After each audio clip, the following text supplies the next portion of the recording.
Hi, I'm Gabi, and welcome to another edition of the Fragrantician, where here on my channel I talk about scent and film in such an unconventional way.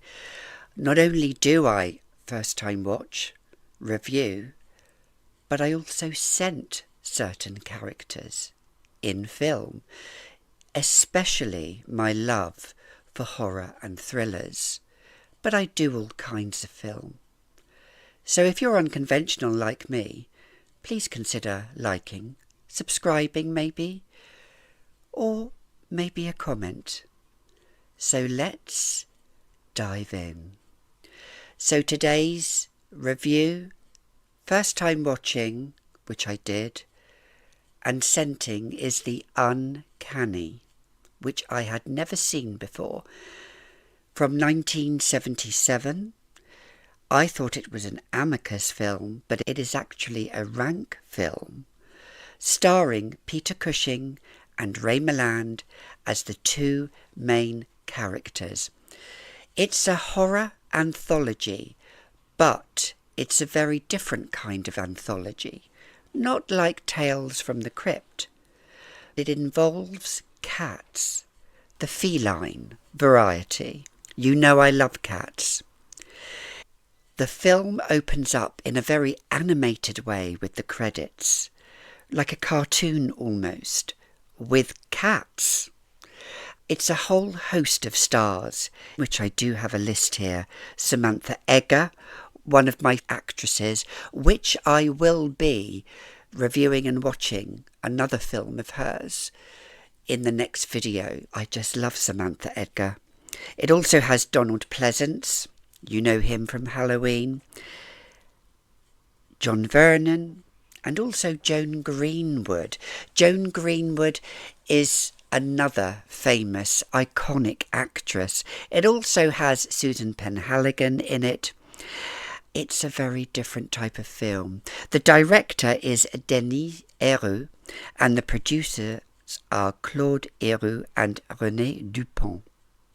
The first scene of this anthology, the main composition of this film, is Peter Cushing goes to see Ray Moland.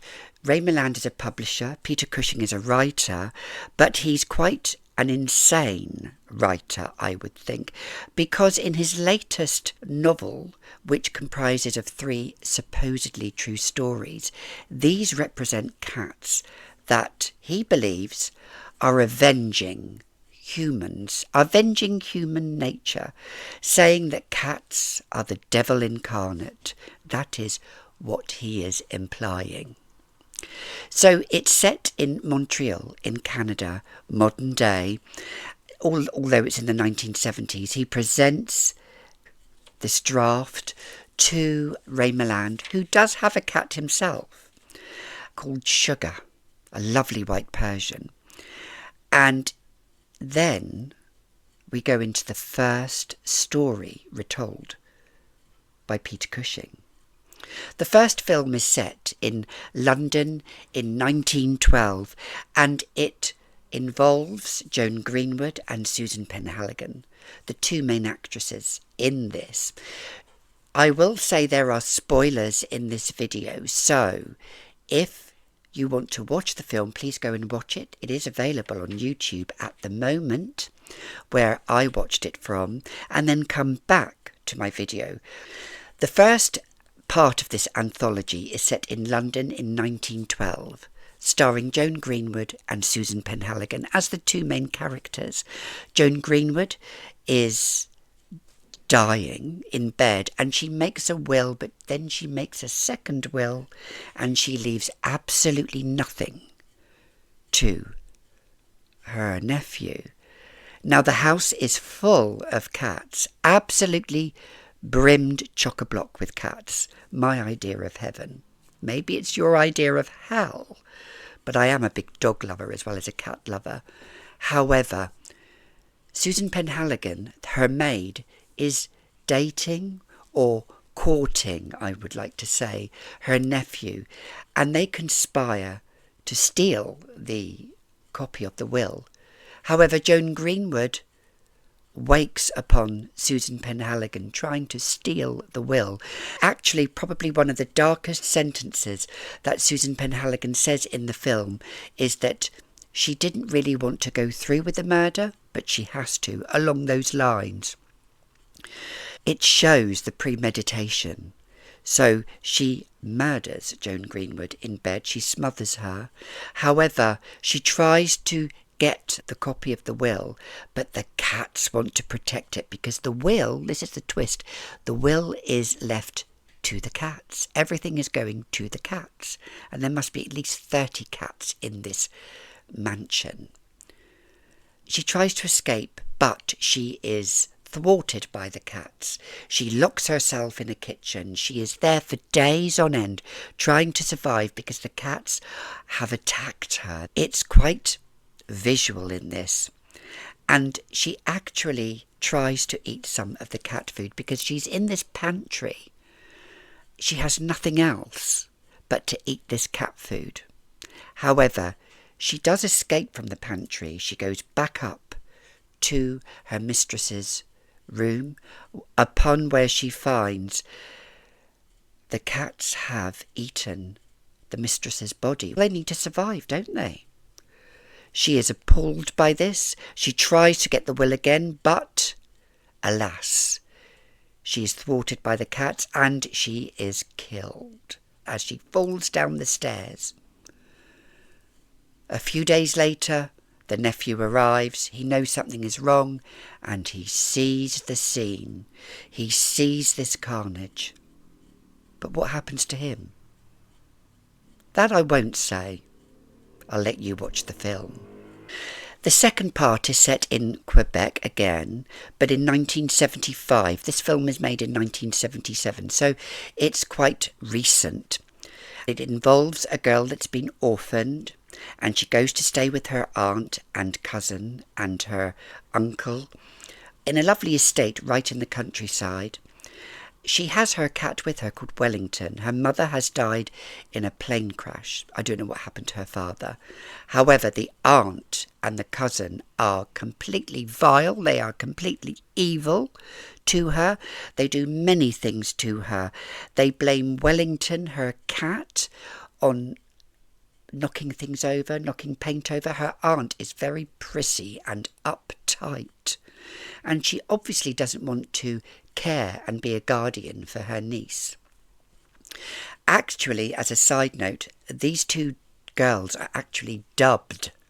Their voices are dubbed quite badly, in my opinion. I don't know why, but one of the daughters, I think the vile cousin, was actually Christopher Lee's daughter, I do believe. If I'm mistaken, please comment down in the comments that I'm mistaken. The aunt decides to try and put down the cat. She is absolutely vile.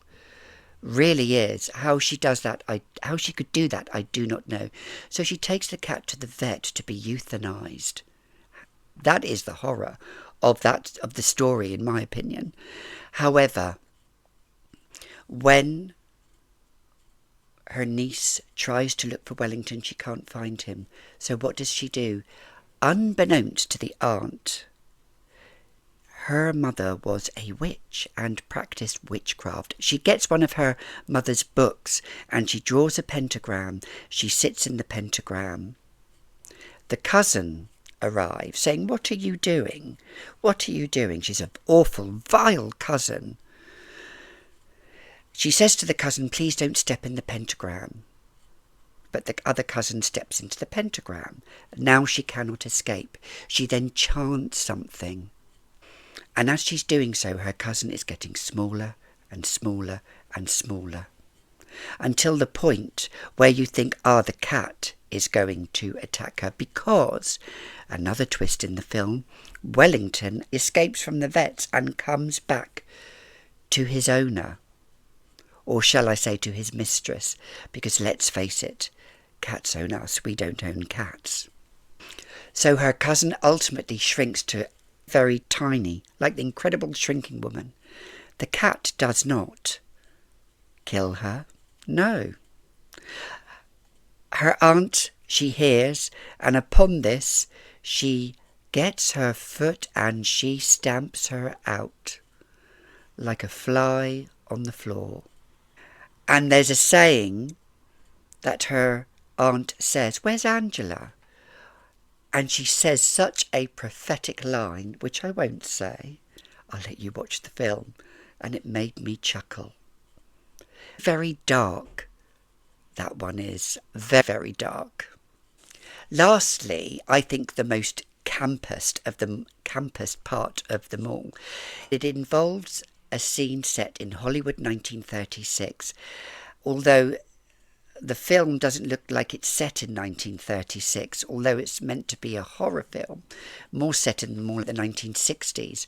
I feel that Donald Pleasence and Samantha Eggar that are in this, they play two of the most campus characters ever. Donald Pleasence, I believe, probably studied Vincent Price because he looks like him. He is an actor. His wife tragically dies while they are filming. Was meant to be a dummy prop, but was it? No, it transpires he was meant to kill her to put his mistress, Samantha Eggar, into the film. And it's a period set type of film. However, Samantha Eggar is the most atrocious actress. Absolutely atrocious. She does not know how to act, and there is a scene where she's trying to scream and she cannot scream. Samantha Eggar plays his mistress so well. I've seen her in a couple of other films and she can play different types of roles. She's perfect in this role. However, the cat is left to Donald Pleasence by his wife. She owns the cat. And he's called VD of all things. Valentine is his name. VD, what an unfortunate name, I know. He tries to get rid of the cat. He hates the cat. There's a scene where the cat has kittens, and I won't tell you about the scene. It actually quite traumatised me.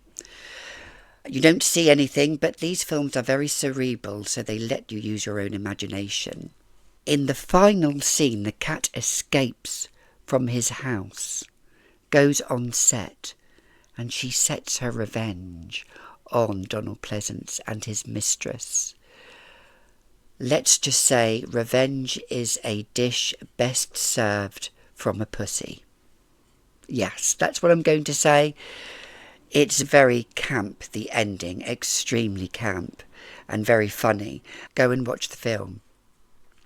I will say that the director in the film catches Donald Pleasence, who has died, and the ending scene, he says, again, is such a prophetic line. Tongue in cheek. So we come back to the scene of modern day where Peter Cushing is talking with Ray Moland, and he is imploring him to take on this novel and imploring him that cats are the devil themselves. They are against humanity. However, he leaves Ray Moland alone with his cat Sugar, and Ray Moland is then hypnotised. He burns the draft, so there will be no recollection of it, and then automatically he then starts to feed Sugar. Peter Cushing walks home, and that's where Peter Cushing's demise takes place. Cats abound are set upon him, and I'll leave it there. So here we come to scenting the film itself. I am going to scent the three main stories themselves, the feeling that it evokes to me. They're all Gothic, but it sets really the Gothic tone for this first part with Joan Greenwood as a rich woman sitting in bed writing her last testament, and she is wearing Juliet Has a Gun, Lady Vengeance. I love this because it looks so completely Gothic. in itself. It is a rose and patchouli scent. Sharp, spiky. Joan Greenwood is getting her revenge along with her beloved cats who are protecting the mistress, and her maid cannot take the will. She has to take the will because it's the only copy. Joan Greenwood would certainly rock this. It's quite deathly, this scent, extremely Gothic. It evokes 1912 to me. It evokes a London era. It evokes that sense of style that women had and men had, and it's just beautiful. I was going to talk about another one, but I'm actually going to save that for my next film because I have a lot of Gothic scents. This one is Juliet Has a Gun, and this is so apt for the first part of the anthology with Joan Greenwood, with Susan Penhaligon, and the cats just take revenge. The rose in this is a deep, dark Gothic rose, I feel. It's not a light rose. The patchouli is there. It's earthy. It's woody. It has great sillage. However, the longevity isn't great on my skin. But that said, I think it's perfect for the first part of London, 1912. The second one evokes winter, and it evokes Quebec in 1975, the second part, which is Shalimar, but surprisingly Soufflé Intense, because this has a lovely sweetness to it. Her name is Lucy, the girl that is orphaned. It represents a sweet side, but also it represents a dark side. It has benzoin in, which is sweet and comforting. I feel that is so apt for Wellington, her cat. I feel it has this slight fairiness to it, this coziness. Wellington is her companion. Wellington is the one that will stay by her side no matter what. He survived death. Beautiful black cat, beautiful. Yes, I was going to go with another scent, but I feel that Shalimar Soufflé Intense is an intense scent. It's one that I would wear in winter, and this film is set in winter. It has this slight lemony feel to it, this slight sweetness, but it has a little undertone of darkness just running through it. And I feel that this would suit the second part of the anthology. I love the decor of it. It's so Art Deco as well. It's timeless. Shalimar is the original, but Soufflé Intense suits it so well. Lastly, I'm going for a very camp scent that you could wear to a show, wear to a theatre, wear to a film presentation, which was set in Hollywood in 1936 with Donald Pleasance and Samantha Eggar. Donald Pleasance hams his part up so perfectly in this film, and it is La Prima by Milano Fragranze. La Prima Donna.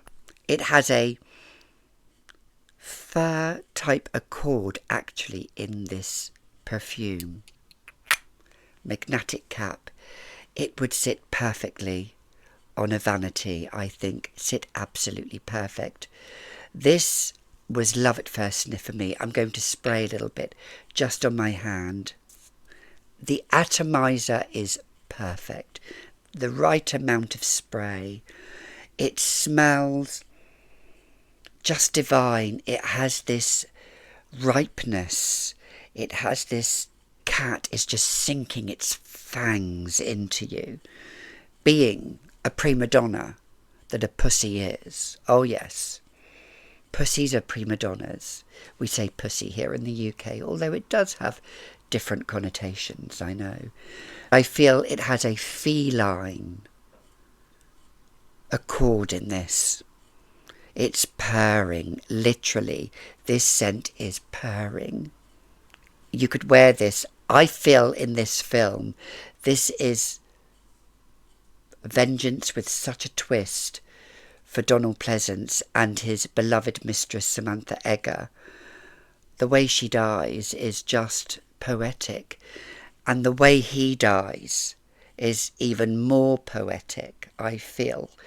It made me chuckle at the end, and I feel this scent is over the top. It's camp. It's drag-tastic, darling. La Prima by Milano Fragranze. So if you've come to the end of this review, this scent, storytelling, what did you think of it? Please let me know. I will be reviewing, first time watching, and scenting the film. What's coming next, you might ask? I have a doozy in mind that I've never seen. I like to scent films that are obscure, films that are under the radar, films that have a big cult following that maybe didn't make a mint at the box office when they first came out. If you enjoyed this type of content, please give me a big like. Comment, if you will. I love to read your comments. Some of them are just beautiful. And if you would like to subscribe, please do, because I post videos twice weekly. Until next time, you've been watching another edition of the Fragrantician. I hope you sleep well tonight. Don't forget, when a cat is looking at you, maybe beware. Maybe it's not the cat that is the enemy, but it is the human that is the enemy. Pleasant dreams.